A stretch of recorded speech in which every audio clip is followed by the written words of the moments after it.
इन बेटा बेटी का विवाह नहीं होता, शादी नहीं होती, बहुत परेशान हो गए। कहीं किसी के पास जाकर पत्रिका मत दिखाओ, किसी के चक्कर में मत पड़ो। शिव कथा कहती है शंकर के चक्कर में पड़ो। सोमवार की अष्टमी के दिन शिवलिंग देखा है आप लोगों ने? भगवान शंकर का जो शिवलिंग होता है ऐसे गोल धारी, उस पे शिवलिंग रखा हुआ, ठीक है। ये भगवान के जो चरणार भाग है, भगवान शंकर का संपूर्ण परिवार इस शिवलिंग के अंदर विराजमान, ठीक है। ये जो दो चरण दिख रहे हैं जहां से पानी नीचे गिरता है, इसमें जो राइट भाग है सीधा, उसके किनारे पर गणेश जी का स्थान है। उसके लेफ्ट भाग में किनारे पर कार्तिक जी का स्थान है। भगवान शंकर का शिवलिंग जहां रखा हुआ है, यह पार्वती जी की गोद है, हस्तकमल। शंकर भगवान का शिवलिंग के रूप में विराजमान।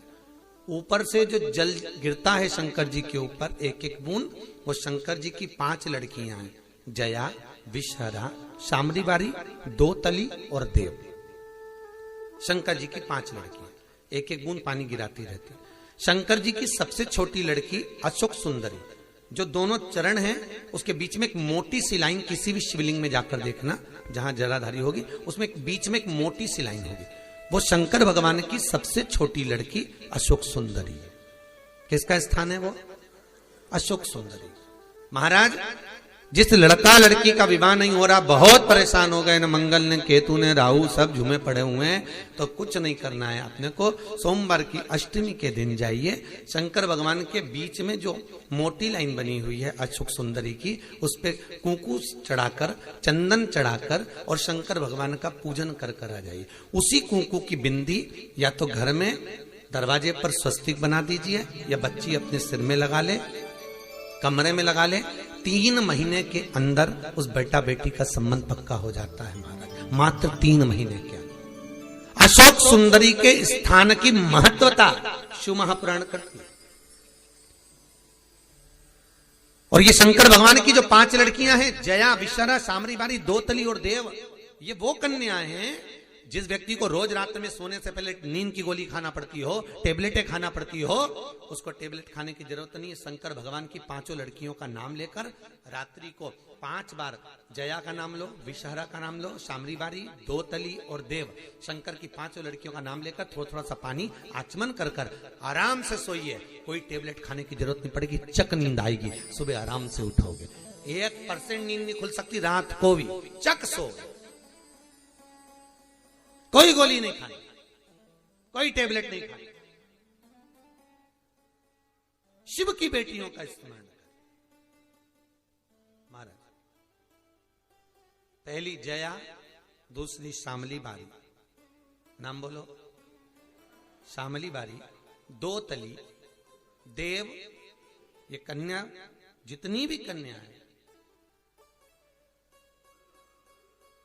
भगवान शिव की 5 बेटियां। और बड़ा सुंदर व्याख्यान महाराज यहां पर जो वर्णन किया शिव जी की 5, तो यहां शंकर भगवान का जो शिव, और बहुत ध्यान दीजिए महाराज, शंकर भगवान के मंदिर में जाकर गणेश जी को अलग से ढूंढने की जरूरत नहीं पड़ती। जल का पात्र ले जाइए, जहां गणेश जी का स्थान है वहां जल चढ़ाओ, कार्तिकेय जी के स्थान के ऊपर जल चढ़ाइए, कटी भाग में पार्वती को जल चढ़ाइए, अशोक सुंदरी को जल चढ़ाइए, फिर शंकर भगवान पे जल चढ़ा के थोड़ा सा जल भगवान शंकर की 5 लड़कियों को समर्पित कर दीजिए। नंदीश्वर पे जल चढ़ाइए, कामना हो तो चौखट पर जल चढ़ा के मणिभद्र जी को फिर घर पर जाइए। जो इन स्थानों पर जल समर्पित करता है, भगवान उसके मनवांछित फल की पूर्ति कर देते हैं। तुम जिंदगी भर पानी ले जा के शंकर जी के शिवलिंग पे ढोलती रहो, शंकर कभी प्रकट नहीं होंगे, प्रसन्न नहीं होंगे। संपूर्णता शिव को पाने का तरीका होना चाहिए। और धतूरे का फूल,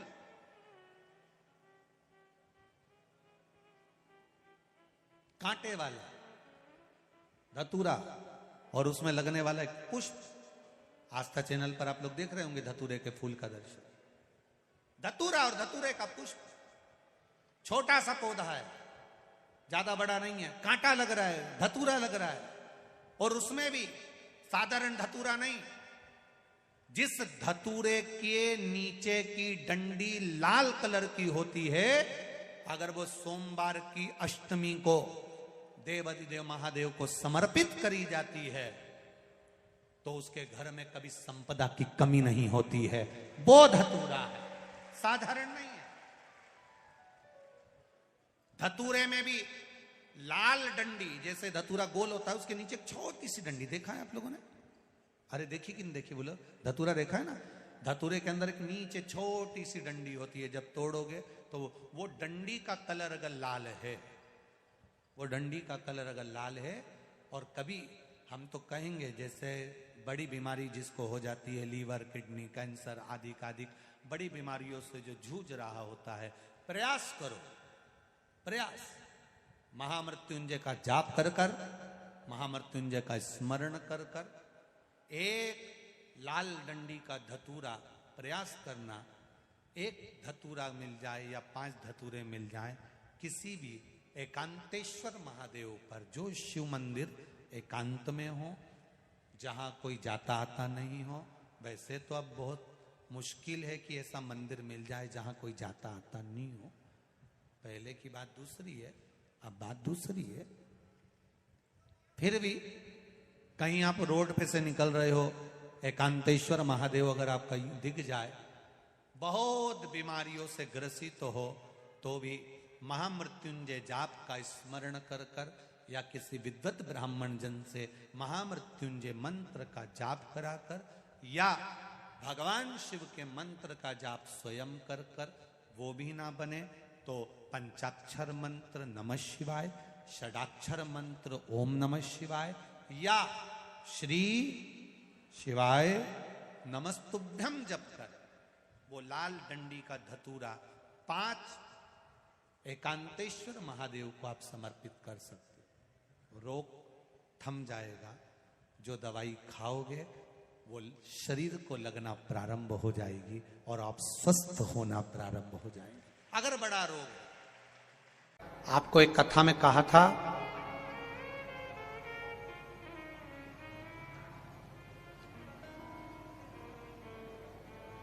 कभी ये शिवलिंग है, ये गोल जलाधारी है, ये सामने चरण है। करें दर्शन सबने? ये 2 सामने जो चरण है, इसके बीच में सुख सुंदरी है। कभी कभी विशेष कोई अवसर आए,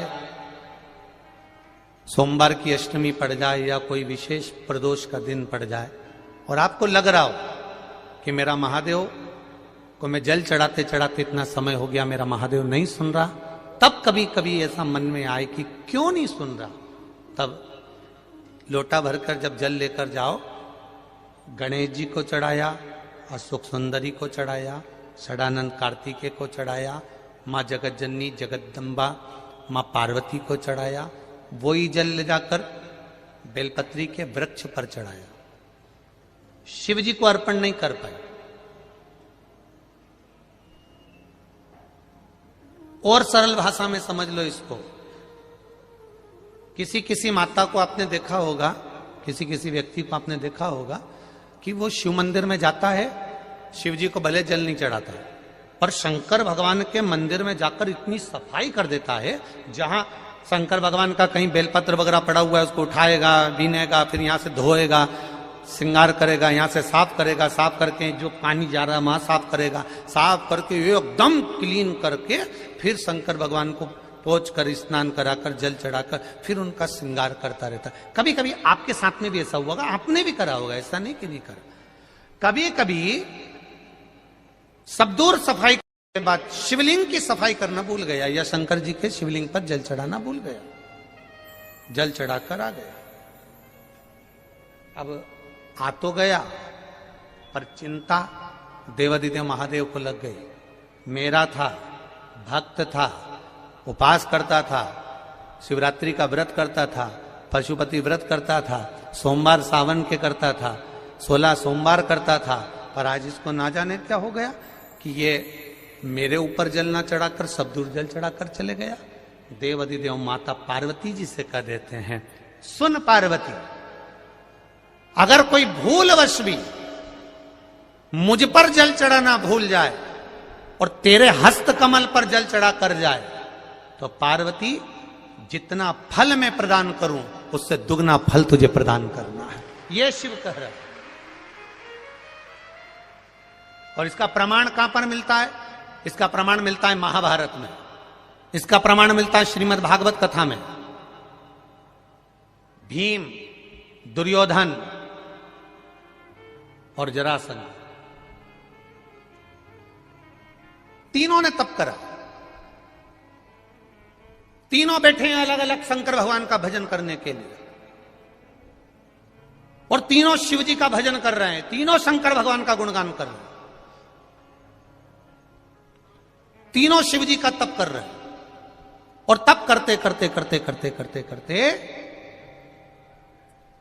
भीम को लग गई भूख, चले गया भोजन करने। जैसे ही भोजन करने गया तो कुछ खाने का तो मिला नहीं, केले के पेड़ पे से केला लिया या छील छील के खाकर फेंक दिया, बैठ गया। इतने में देवादिदेव महादेव प्रकट हो गए, और महादेव प्रकट होकर तुरंत मेरे शंकर भगवान ने प्रसन्न होकर प्रकट होकर दुर्योधन और जरासंध को देखा और दोनों से पूछा तुम्हें क्या चाहिए मांगो। दुर्योधन और जरासंध ने कहा हमको 100 हाथियों का बल दे दो। शंकर भगवान ने कहा 100 हाथियों का बल? तथास्तु। शंकर भगवान ने तथास्तु तो कह दिया। भीम बैठकर केला खा रहे थे और जरासंध और दुर्योधन जाते जाते हंस दिए। बताओ, इस खबड्डे को देखो, हप्सी को देखो, खाने के चक्कर में इसको आशीर्वाद नहीं मिला और हमको 100 हाथियों का बल मिल गया। किसी पर मत हंसना। दुर्योधन और जरासंध भीम पर हंसे थे और दुर्योधन और जरासंध भीम पर हंस दिए। भीम का मुंह उतर गया, चेहरा उतर गया, केला छोड़ा, भीम तप करने चले गया। तप करने गया तो भीम जान गया कि मैं अब तप करूंगा तो महादेव का नहीं करूंगा, पार्वती जी का करूंगा। अभी आपको कथा में कहा था कि केवल जलाधारी भी अगर आप स्पर्श कर कर बेलपत्री आदि कादिक जो निर्माल्य पड़ा हुआ है उसको उठाकर, बहुत बड़ा दोष है एक, शायद आपने भी जिंदगी में कभी करा होगा, अब कर दिया हो, अब मत करना। कौन सा दोष? जैसे ये शिवलिंग, ये जलाधारी, ये मट्टी का दिया जलता हुआ लोग भगवान को दिखा के, जो ये जलाधारी होती है ना, इसकी जो किनोर होती है ना, कई लोग उस दिए को इस किनोर पे रख देते हैं। कई लोग नारियल को, श्रीफल को इस हस्त कमल पे जहां शिवलिंग रखा हुआ है यहां रख देते हैं। ये दोष है, ये शिव महापुराण का दोष है। शिव पुराण कहती है अगर पशुपति व्रत कर रहे हो, आप कोई व्रत कर रहे हो, कोई कामना कर रहे हो, तुम्हारे पास में अगर श्रीफल, पशुपति व्रत करने के बाद 5वें दिन भी अगर तुम श्रीफल चढ़ा रहे हो तो वो श्रीफल ये जलाधारी पर नहीं रखना है। उस श्रीफल को भेंट के साथ में शंकर भगवान की जलाधारी शिवलिंग इसके ठीक सामने नीचे जमीन पर रखना है। उसका फल ये होता है कि तुमने जो पशुपति व्रत करा, शंकर भगवान ने उसको स्वीकार कर लिया और वर प्रदान कर दिया। काया के रोग से मुक्त। एक बात और आपसे कहेंगे, उतारिएगा। जिसके शरीर में सफेद चमड़ी पड़ने लगती है, चर्म रोग हो जाता है, या चेहरे पर आंख के पास में पूरा कालापन आ जाता है, उसको हमेशा याद रखना है, लाल चंदन का लेपन पीपल के पत्ते पर करिए। काय पर करना है? पीपल के पत्ते पर लाल चंदन का लेपन करिए। लेपन कर कर सोमवार की अष्टमी के दिन उसको लेपन कर कर वापिस निकाल कर शंकर भगवान पर उसका धीरे धीरे त्रिपुंड बनाकर लेपन करना प्रारंभ करिए। जब आप त्रिपुंड बनाकर लेपन करना प्रारंभ करें, उसके बाद उस चंदन को जो सोमवार की अष्टमी है तब निकाल कर लिया है और निकाल कर लाकर उसको डब्बी में रख लें। उस चंदन का प्रयोग चर्म रोग के स्थान पर थोड़ी थोड़ी मात्रा में करना प्रारंभ करें, पानी के साथ मिलाकर। परंतु उस चंदन को केवल 6 से 7 दिन में प्रयोग करिएगा, ज्यादा नहीं। धीरे धीरे चमड़ी परंतु उसको सोमवार की अष्टमी के दिन सिद्ध कर कर बनाना है, उसको सोमवार की अष्टमी के दिन चढ़ाना है। श्री शिवाय नमस्तुभ्यम या ओम नमः शिवाय या पंचाक्षर मंत्र या महामृत्युंजय मंत्र, जो आपको आता हो, शिव जी का जो नाम आपको याद हो उसको बोलकर चढ़ा दो, उसको लिया, फिर उसको अपने शरीर पर लगाना प्रारंभ करो। उसका फल आपको 15 दिन के अंदर धीरे धीरे धीरे धीरे प्राप्त होना प्रारंभ हो। लाल चंदन का प्रयोग शिव जी के लिए अवश्य। दूसरा, जब विषम परिस्थिति आ जाए, ऐसा लग रहा है कि आपने पशुपति व्रत कर लिया, सोमवार की अष्टमी का प्रयोग कर लिया, मैंने शंकर जी की आराधना कर ली, तो भी विषम परिस्थिति चल रही, अभी तक कोई सुधार आने को तैयार नहीं है, तब शंकर जी के मंदिर में जब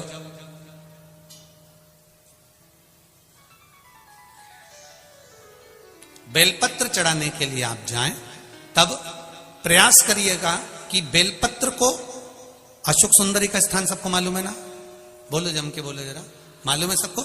अशोक सुंदरी वाली जगह पर बेलपत्री को डंडी वाली जो जगह है जहां से पानी बहकर जाता है उधर रखना, उसी बेलपत्री को वापस उठाना है। शिव जी के शिवलिंग पर जब बेलपत्री रखो तो डंडी का भाग, आप यहां बैठे हो तो डंडी का भाग पीछे की ओर होना चाहिए, शिवलिंग जैसे ये है तो डंडी का भाग पीछे की ओर, उसको रखकर 7 लोटा जल भगवान शंकर पर समर्पित कर दीजिए, अपने भाव को रखते हो। अगर विषम परिस्थिति चल रही है, आपने पशुपति व्रत कर लिया, सोमवार के अष्टमी का कर लिया, उसके बाद भी कार्य नहीं हो रहा, अटक रहा है किसी कारणवश, कोई फाइल मोटी है, थोड़ा समय लग रहा है, तो 7 लोटा जल का प्रयोग करें। धीरे धीरे 7 लोटा जल शिव जी को बाल्टी में भरकर ले जाएं अपने घर से। 7 कलश जल शिव जी को समर्पित करना है, और समर्पित करने के बाद उस बेलपत्री को वापस अपने ही घर पर लेकर आ जाना। 11 दिन 21 दिन उसको रखो, फिर उसका विसर्जन वापस किसी नदी, सरोवर, तालाब या वृक्ष के नीचे कर दीजिए। बाबा हाथ पकड़कर बाहर निकाल ही देगा। परिस्थिति अगर बहुत विचित्र, विषमता, बहुत विषम परिस्थिति में उस जगह पर इसका प्रयोग कर सकते। शंकर भगवान को रिझाना, बेलपत्र का प्रयोग भगवान शिव को रिझाने का जो आनंद है, शिव को जो मनाने का आनंद है, वो एक स्वरूप ही अलग है, उसका एक स्वरूप आनंद। शिव की आराधना किसको कहते हैं? कोई कहता है कि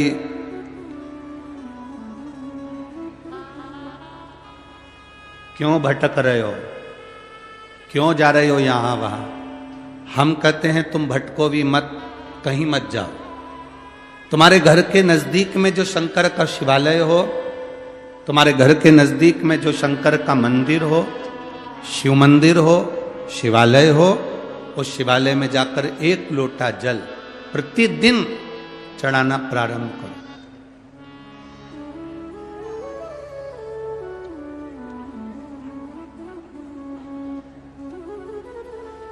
जो प्रतिदिन भगवान शंकर के मंदिर में 1 लोटा जल समर्पित करता है, उसका हाथ महादेव पकड़ लेता है, फिर ऐसे ही नहीं छोड़ता, उसको मंजिल तक पहुंचाकर छोड़ता है।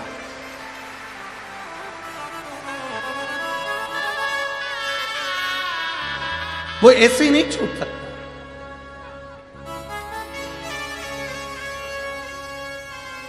आपने अगर उस पर भरोसा करा है,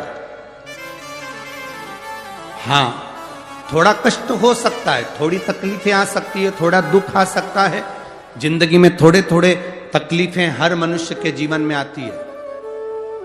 कोई संत, कोई साधु, कोई गुरु, कोई ब्राह्मण, कोई बहुत बहुत बड़ा महाराज भी अगर तुमको कह दे कि उसकी जिंदगी में दुख नहीं है, तो समझ लेना कि झूठ बोल रहा।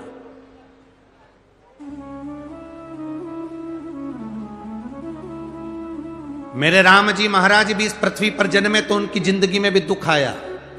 मेरे भगवान कृष्ण भी इस पृथ्वी पर जन्मे तो उनकी जिंदगी में भी दुख आया।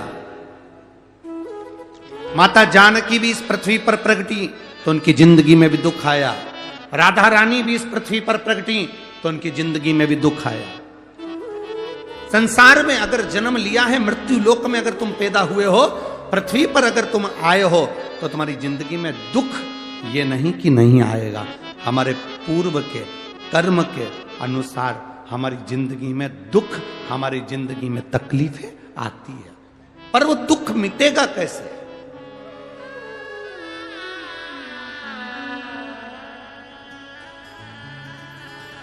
राम जी का दुख कैसे मिटा था? राम पथ गमन में जहां जहां चलकर देखो, चलो आपके पास में है पंचवटी, आपके पास में नासिक लगा हुआ है, पंचवटी लगी हुई। ये कथा 19 तारीख को पूर्ण हो जाएगी। 21 तारीख को नासिक में माता गोदावरी के तट पर पंचवटी में 5 दिवसीय कार्तिक महीने में कथा लोगों को श्रवण करने के लिए भक्तों को मिल जाएगी। आपके नजदीक में लगी है पंचवटी, चलो जाओ। जितने राम जी महाराज अयोध्या से लंका तक गए, उसके बीच में जितने राम जी के मंदिर नहीं है, उससे अधिक शंकर जी के मंदिर हैं। उसका कारण केवल एक है, राम जी जहां रुकते थे वहां शंकर भगवान के शिवलिंग की स्थापना करते थे, पूजन करते थे, और वहां से फिर आगे बढ़ते थे, फिर आगे बढ़ते थे, फिर आगे बढ़ते थे। बिना शंकर की आराधना के, बिना शंकर भगवान को एक लोटा जल चढ़ाए बिना मेरे राम जी महाराज आगे बढ़ते ही नहीं थे। भगवान कृष्ण के जीवन का चरित्र उठाकर देखो, मेरे ठाकुर जी का नियम था, एक लोटा जल चढ़ाए बिना कृष्ण आगे बढ़ते नहीं थे। श्री दशरथ जी महाराज के जीवन चरित्र को उठाकर देखिए, सूर्य नारायण भगवान को जल और शंकर भगवान को जल चढ़ाए बिना दशरथ जी महाराज आगे बढ़ते नहीं थे। श्री जनक जी महाराज के चरित्र को उठाकर देखिए, एक लोटा जल चढ़ाए बिना जनक जी महाराज अपनी सभा में नहीं जाते थे।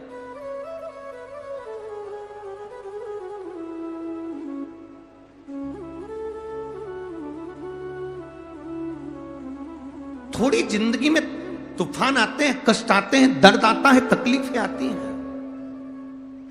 पर तूफान आता है तो पता चलता है ना कि मजबूती कितनी है। अभी पता चला, चला कि नहीं चला? अरे बोलो तो जम के, पता चला ना कि मजबूती कितनी है। ये हवा चलती है, तूफान आता है, तब पता चलता है मजबूती कितनी है।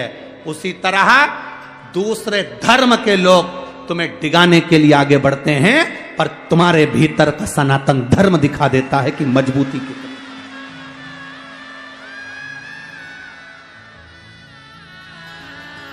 छत्रपति शिवाजी महाराज,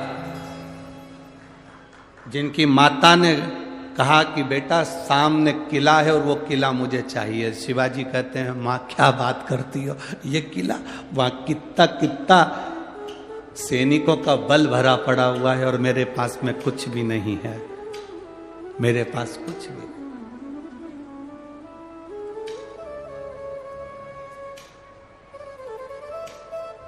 जीजाबाई के शब्द जब श्रवण किए, छत्रपति शिवाजी महाराज को छत्रपति का संबोधन स्वयं उनकी माता ने दिया है, स्वयं उनकी माता।